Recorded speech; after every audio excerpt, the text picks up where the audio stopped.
आज तक पंचायत उत्तर प्रदेश में आपका स्वागत है और इस मंच पर इस वक्त हमारे साथ हैं उत्तर प्रदेश सरकार में मंत्री संजय निषाद। मत्स्य विभाग के मंत्री हैं, मुखर हैं, लेकिन निषाद पार्टी के राष्ट्रीय अध्यक्ष हैं। बीजेपी के वो सहयोगी जो लगातार लॉयल बने हुए हैं, लेकिन अब कुछ महीनों के बाद चुनाव है और चुनाव में संजय निषाद और उनकी पार्टी क्या करेगी, क्या सोचती है, आज इस पर ही चर्चा। तो स्वागत है संजय जी। बधाई आपके चैनल और आपके श्रोताओं को, आपको भी। तो बहुत चर्चा यही है कि इस बार का चुनाव बहुत टफ है, 2027 बहुत आसान नहीं है आपके लिए। चुनाव इसे भी चुनौती होती है, जो चुनौती स्वीकार करे वो चुनाव में आए और चुनौती में विजय प्राप्त करे उसे विजेता कहते हैं। और ये तो सदियों से रहा, चाहे अंग्रेजों से लड़े, मुगलों से लड़े, निषाद तो हमेशा ये आंधी तूफान समुद्र में लड़ते हैं। उन्हें कौन सा, हम तो कहते हैं आज के दिन में, जब से मैं आया हूँ तब से देखो कांग्रेस कहाँ चली गई, सपा कहाँ चली गई, बसपा कहाँ चली गई, भारत की राजनीति कहाँ चली गई। आप जब से बीजेपी के साथ आए हैं तब से इनकी स्थिति खराब हुई। राजनीति में, जब से राजनीति में आए, बीजेपी भी साथ नहीं थी। मैं 2017 में अलग से चुनाव लड़ा था, हम पीस पार्टी। तो आप देख लो सपा बसपा कहाँ गई, बीजेपी भी।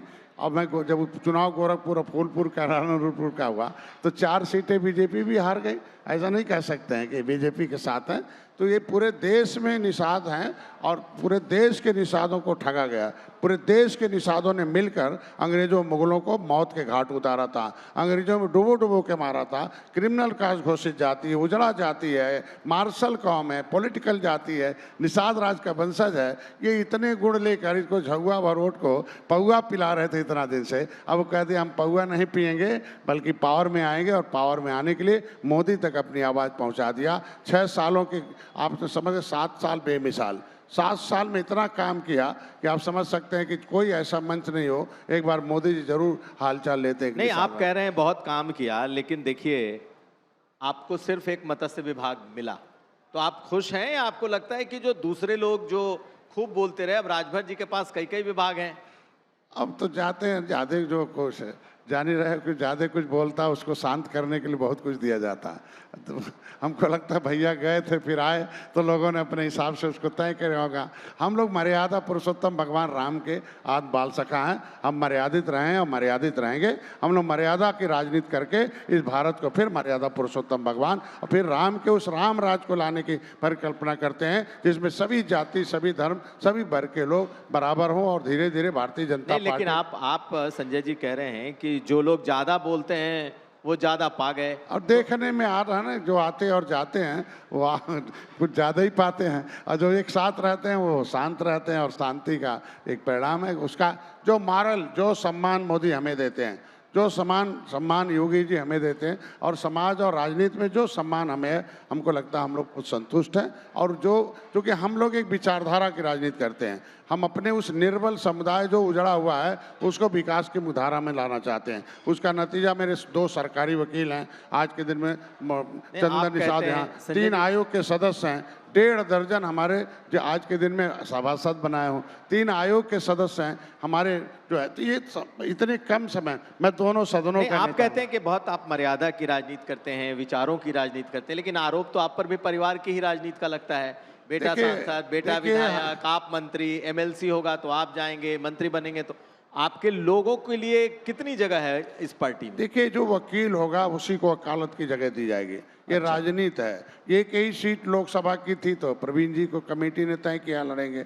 एक ही सीट एमएलसी राष्ट्रीय अध्यक्ष को भेजा गया, वकील है, सबसे बड़े मास्टर हैं तो ये वकील भी हैं, जाके चिल्लाएंगे विधानसभा लोकसभा में तो वकालत करेंगे मोदी योगी तक। हम किसी को भेज देते तो उसको चिट्ठी लेके पहुंचाते, वो गेट पर खड़ा रहता। लेकिन जब मैं हूँ राष्ट्रीय अध्यक्ष तो सीधे मोदी योगी कैबिनेट में जाकर इसकी बात करता हूँ। उसका नतीजा हुआ मत्स्य मंत्रालय अलग हुआ, 61,500 करोड़ रुपये आया, मछुआरों के हितों के लिए पॉलिसी बनी, उनकी बेटी की शादी के लिए, उनके शिक्षा के लिए पैसा आ गया, हाई स्कूल में 10,000, इंटर में 20,000 20,000 BM 30,000 उसे 50,000 लेके पड़ा है। इनके इलाज के लिए पैसा लाख दिया। 61,500 करोड़ रुपया आज निषादों के लिए पूरे देश के मछुआरों के लिए, जहाँ पिछली सरकार ने नहीं, लेकिन ये संजय तभी संभव था कि जब मैंने 13 किताबें लिखी, फिर बाद में 14 लिखी। 14 किताबें लिखी, उसका नतीजा था कि जब किताब हम लिखे हैं, जानकारी हमें है और किताब लिखने में सहायता करने वाले प्रवीण जी हैं, तो आज के दिन में लड़ाई हमारे घर भर के लोग कफन बात कर निकले हैं। तो हमारे लोग पूरा एक्सपीरियंस हैं और वो कहते हैं संघर्षों का बेटा है। अभी जब हम आंदोलन किए थे, रेल आंदोलन, तो जितने लोग फेसबुक पर आते हैं, एक न रुपया चंदा लाते हैं, न एक रुपया कहीं से लाते हैं, खाली फेसबुक चलाते हैं। जब रेल पर बैठना था तो भाग गए। था कौन? गरीब आदमी खड़ा था, मेरे घर के, मेरी बहन और भाई, मेरा बेटा खड़ा था। तो आज के दिन में वो जो भागने वाले रण छोड़कर भागने वाले हैं, वो भले फोटो खिंचाने वाले हैं, वो तो कभी यहाँ लाएंगे वो भी भाग जाएंगे। तो भागने वाले को कभी थोड़ी दिया जाएगा। जो सीना तान के लड़ाई में खड़ा रहे उसको हक मिलता है। तो लोगों ने हद किया कि नहीं, प्रवीण जी नौकरी छोड़ के आए हैं, सरवन जी नौकरी छोड़ के आए हैं, ये सेवा करने के लिए आए हैं, ये पढ़े लिखे लोग, अंग्रेजी पढ़े हैं, ये इनका डिक्टेंशन मार्क 80% पढ़ने में तेज था। तो तेज तर्रार भाड़े के वकील नहीं, अखाड़े के वकील चाहिए। नहीं, लेकिन ये सब आपके परिवार में ही हैं। आपको कोई ऐसा कर्मठ कार्यकर्ता नहीं मिला जो इनकी जगह भी ले सके? एक लाइन, अभी मेरे पास 5 सीटें लेके आया था निषाद को लड़ाने के लिए। जो हमें नेता माना वो उसको पकड़ के लाए, विधायक बनाया। आज विनोद बिंद हमारे घर के हैं। विनोद बिंद सपा में थे, 10 करोड़ रुपया खर्च कर दिया साइकिल छपवाने में, साइकिल ने हटा दिया, मैं उनको लाके जिताया।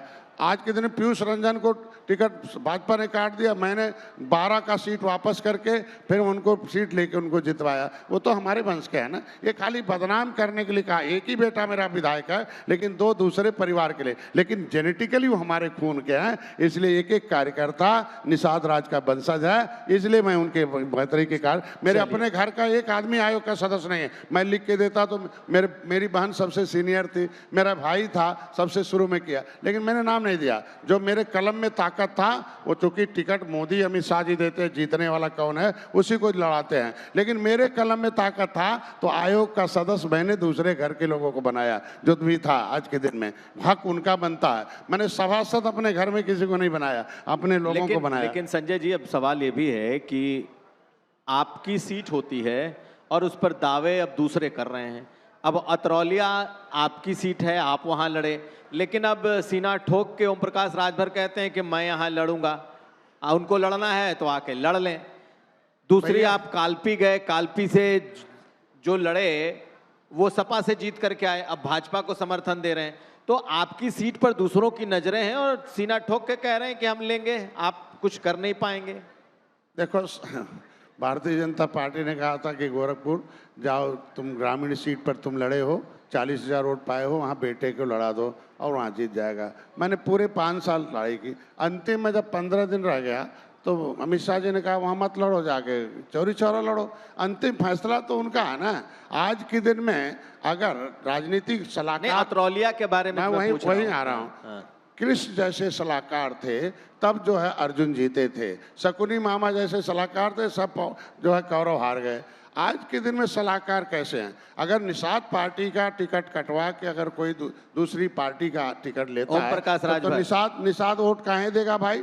बात बोलिए ना। निषाद नाराज करके कैसे जीत सकते हैं? उसके लिए भारतीय जनता पार्टी तय करेगी कौन जीतेगा। आज के दिन में जो शीर्ष नेतृत्व उन्होंने कहा जो सीट जिसकी है उसकी है। 238 गांव में निषाद है, वहाँ 238 बूथों पर निषाद का बूथ अध्यक्ष है, सेक्टर अध्यक्ष है, हमारा जोनल अध्यक्ष है, उसके बाद विधानसभा अध्यक्ष। वो तो ठीक है, लेकिन ये बताइए कि क्या ओम प्रकाश राजभर अपने मन से ऐलान कर रहे हैं? आपसे कोई बातचीत हुई? और जब तक उनको देंगे, जब तक भारतीय जनता पार्टी उसको जो है खुद न घोषित करे या खुद उस पर बयान न दे तो उस पर हम क्या बयान दे सकते? भारतीय जनता पार्टी ने उसे प्रभारी किया। जहां करोड़ों रुपया खर्च करके कोई प्रत्याशी इतना वोट लाया हो, तो जितने करोड़ों रुपया खर्च किया होगा उसका करोड़ों का नुकसान होगा तो वो क्या खड़ा रहे? वो भी लड़ जाएगा। लड़ जाएगा, कैसे जीतेगा? तो मैं तो चाहता हूँ भैया का बेटा है तो हमारा भी बेटा है, लेकिन उस बेटे को बलि का बकरा न बनाए, उसको एनडीए का बेटा बनाए। हम लोग कहीं से जिताकर उसको विधान विधानसभा में पहुंचा देंगे। लेकिन अगर उसको दलाल लड़ाएंगे, उसको जो है इसे सलाहकार लड़ाएंगे कि भैया वहाँ प्रत्याशी लड़ा, उसको नाराज करो, निषाद पार्टी नाराज करो, तो कितना वोट कहाँ से मिलेगा भैया? आप समझ सकते हो कि टेक्निकल कौन सलाहकार हैं ओम प्रकाश राजभर के जिन पर आप इशारा कर? कलाकार हैं तो सलाहकार भी उनके अच्छे होंगे। हम तो मर्यादित हैं अच्छा, भैया, वो कलाकार हैं। हम क्या भैया, हमारे तो सलाहकार अच्छे हैं कि भैया जिसके साथ रहो ईमानदारी से रहो। भारतीय जनता पार्टी की ईमानदारी के साथ हो, उसका फल मेरे पास है कि 15 हारी हुई सीटें हमने ली थी, उसमें से 11 जीत कर दी उनको। हमने 3 निषाद भी लड़ाए। एक का सवाल का जवाब दीजिए कि भाई आखिर ओम प्रकाश राजभर अपनी सीट छोड़ के आपको मिली हुई सीट पर क्यों दावेदारी कर रहे हैं? अब भैया जाने, भैया हम लोग तो भाई आज के दिन में लगभग 4 साल से पहले से सीटें तैयार किया था। 4 साल से भारतीय जनता पार्टी के साथ हूँ, तो वो सीटें हैं। अब भैया को कुछ न कुछ सलाह लेकर सहयोगी दलों से काम करना चाहिए। बिना सहयोग के न हम जीतेंगे न वो जीतेंगे, न भारतीय जनता पार्टी जीतेगी। भैया नहीं रहे तब भी हम लोग जीते उत्तर प्रदेश में। भैया चले गए थे समाजवादी पार्टी में, तभी तो जीते ना। लेकिन हम नहीं थे तो किस तरीके से थे? अगर हम सपा छोड़ दिए, बसपा छोड़ दिया, कांग्रेस छोड़ दिया, देखो कहाँ चली गई सब लोग।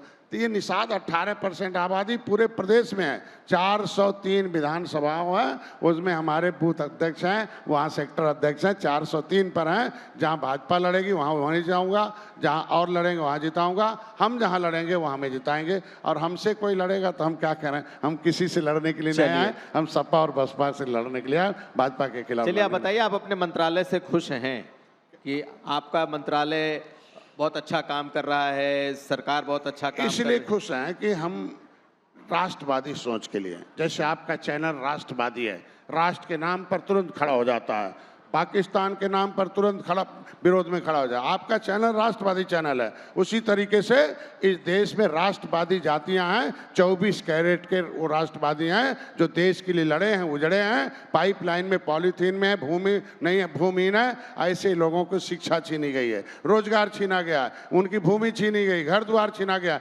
रोजी रोटी छीना गया।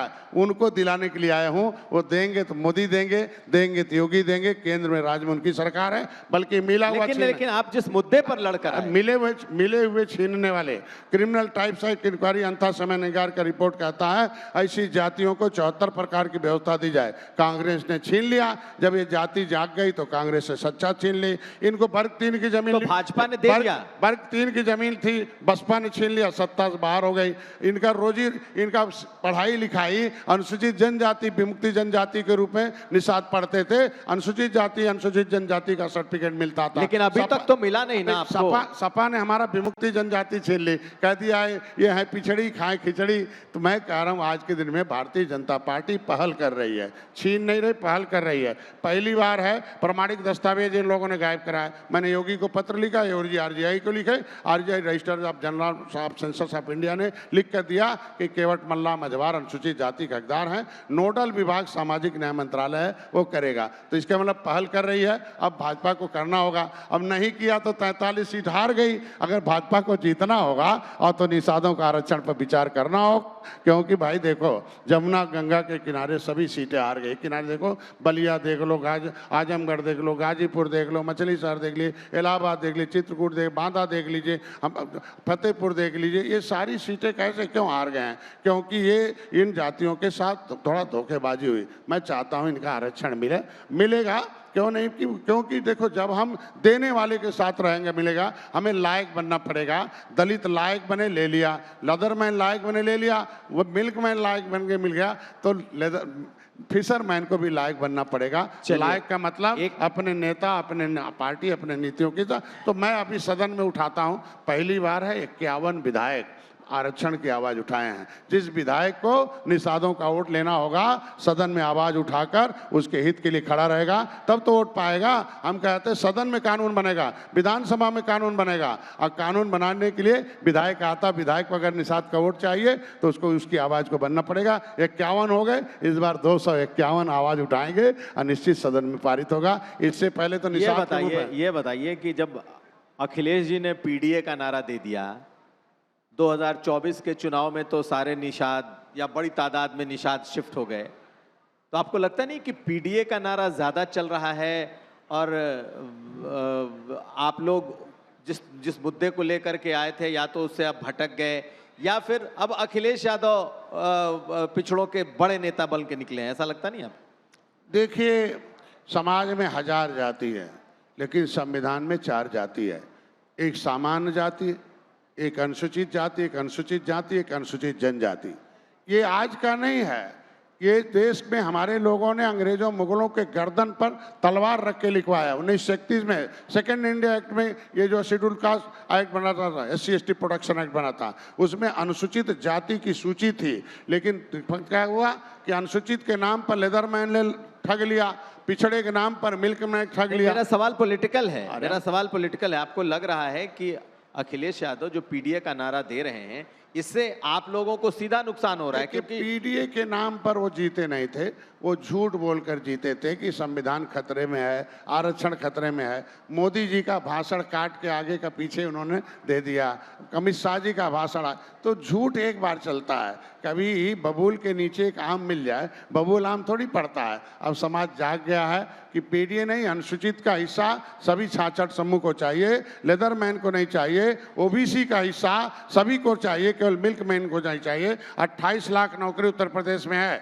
सामाजिक न्याय समिति का रिपोर्ट कहती है OBC में 0.% में 0.1% दूसरी जाति है, 99.99% केवल मिल्कमैन है। 23% में 0.1% जो है दूसरी जातियां, लेदरमैन 99.99% है।